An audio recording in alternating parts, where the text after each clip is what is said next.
You heard it right here, folks. 2024, folks.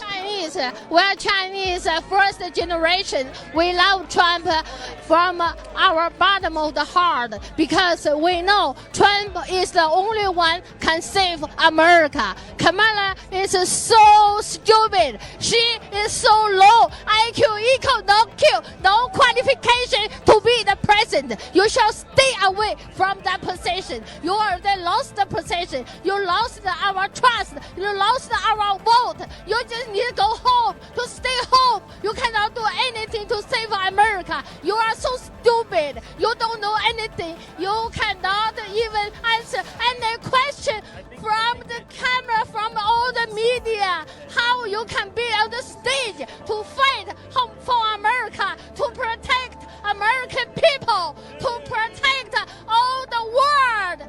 You are not qualified. You just need to go home.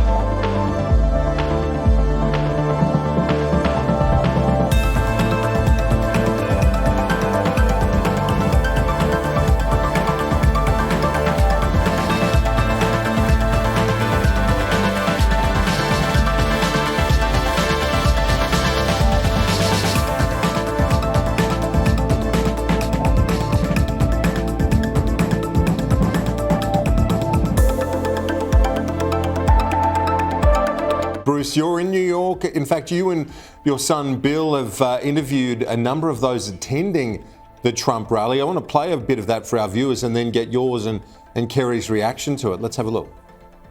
I really believe he's the guy who's out for every man in the country. He could be living the greatest life ever. He's very wealthy. He could be enjoying himself instead. He's willing to give up the next 5 years, the best 5 years he has left, to try and save this country. I want the border sealed back up. We need an immigration bill that will actually solve the immigration problem, make a path to citizenship for the ones that want to come over the right way. The ones that came over illegally, send them back over. They can come back in the right way and get in. Also safety, the border safety is very important. I live in New York. I used to live in Manhattan, and I'm actually out of Manhattan now, and I'm a little afraid to come into Manhattan now because of all of the crime. I'm here to support Donald Trump. I'm here to refute a lot of the insanity that the left is throwing at him, such as he's a Nazi, and my parents are Holocaust survivors, and I can assure you that he is no Nazi. And the left is just gaslighting and saying all these horrible accusations about a great man.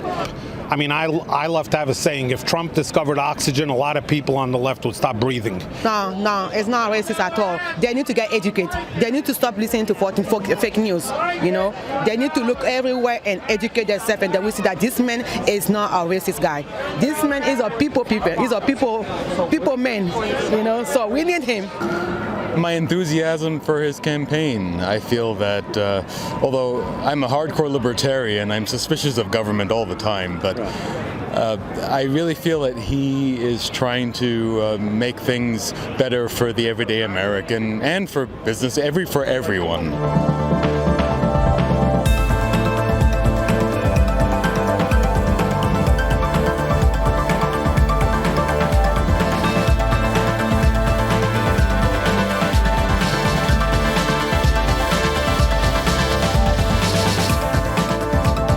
Just over a week out from the US presidential election, more than 40 million Americans have already cast a ballot in early voting. Now, the number of those voters who are Democrat does slightly outnumber the number of Republicans, but Republicans are vastly outpacing the numbers that they turned out for early voting in 2020. Donald Trump made the unusual move to skip another swing state and instead rally supporters at the iconic Madison Square Garden.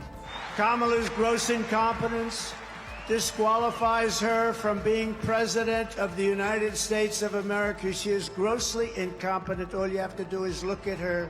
She's unfit for office. Everyone knows it. No one respects her. No one trusts her. No one takes her seriously. Everyone knows she is a very low IQ individual.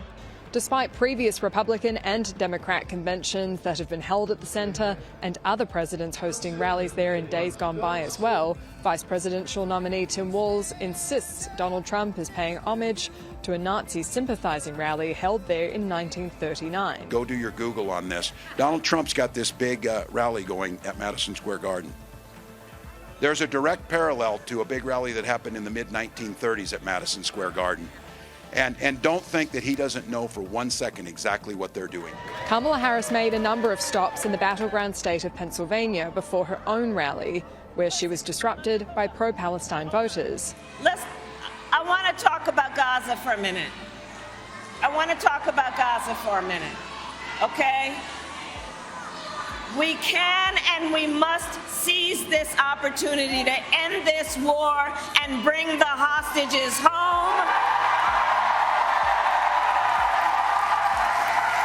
And I will do everything in my power to meet that end.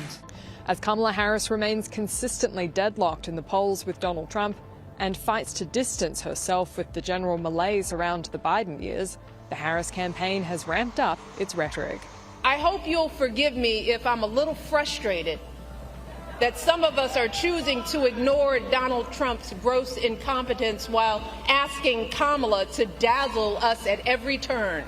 I hope that you'll forgive me if I'm a little angry that we are indifferent to his erratic behavior, his obvious mental decline, his history as a convicted felon. While voters here in Pennsylvania grow increasingly anxious about the upcoming election. Because, I mean, people are suffering, people are hurting. You think it's fun and games to go into McDonald's and make a joke out of it? It's not a joke. People do this. This is what they do. This is their lives. That's how they make their money. It's how they survive. And you're making a joke about it? It makes me sick. He makes me sick. And I hope he goes down. I do. And I hope she wins. And I hope it destroys him. Both campaigns have held rallies in non-swing states where the candidates can draw big crowds, show that enthusiasm, and potentially influence down-ballot races for people running for Congress. However, at the end of the day, it's the races in the swing states that matter, like Pennsylvania where we are. These voters will decide who becomes the next president of the United States. Annalise Nielsen, Sky News in Somerset, Pennsylvania.